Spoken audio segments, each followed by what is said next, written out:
Hello, this is RICKY, the YouTube Tech Guy.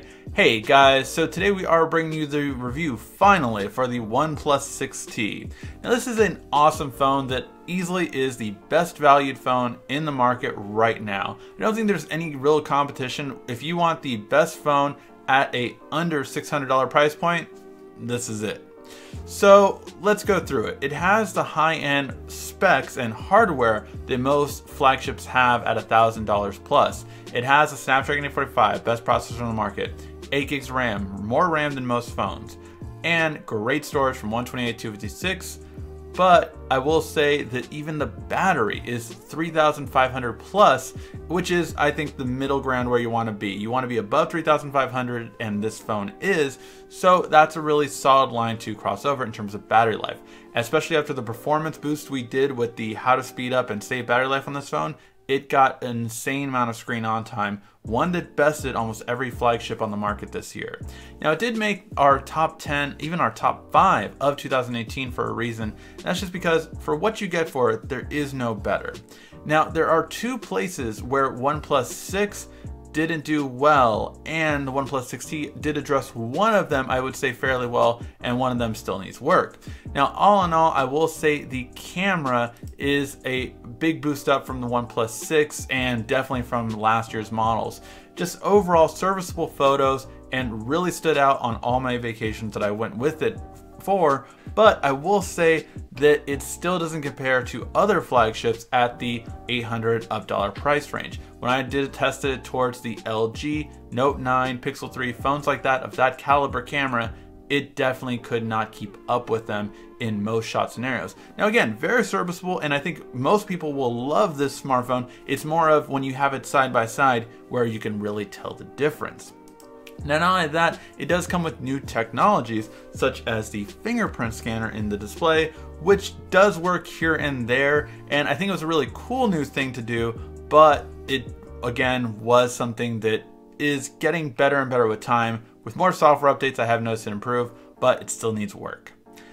And that other thing that the OnePlus 6 didn't do well, that this one still doesn't do well, unfortunately, is speaker quality. Sound quality on this phone is probably one of the worst in flagships right now. It just doesn't have that great sound quality compared to a lot of other smartphones, and it's definitely something that needs to improve on the next OnePlus phones.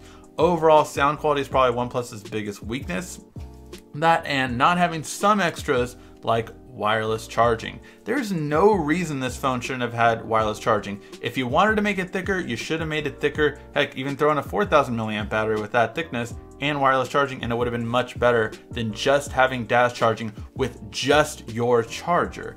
I have so many chargers in the studio and at my house, and the real problem is that none of them are OnePlus. So I have only one OnePlus charger and all these other chargers, so this won't charge as fast unless I have the dash charger, and it won't charge wirelessly at all, which all other high-end flagships do. So there is no reason why the OnePlus 7 shouldn't have a better sound quality, wireless charging, and a better camera quality to be the best smartphone of 2019.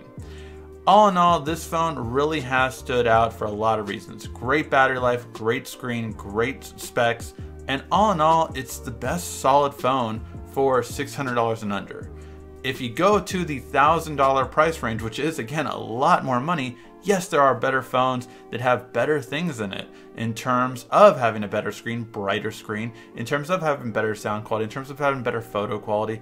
All these things are possible on other smartphones, but if you just want a solid, great phone, the OnePlus 6T is definitely there to get it, and it really is a premium flagship at a mid-range price. Let me know what you guys think. What is your wish list for the OnePlus 7 coming up in 2019? And what do you want to see improve overall? Let me know your thoughts in the comment section down below. This has been RICKY, the YouTube Tech Guy. Thank you for watching our video. If you liked it, why don't you go ahead and subscribe up there. Make sure you follow us on social media right here. And of course, check out our latest video up there. And right down here, you're going to find the perfect video for you. Or at least that's what YouTube tells me. Thanks again.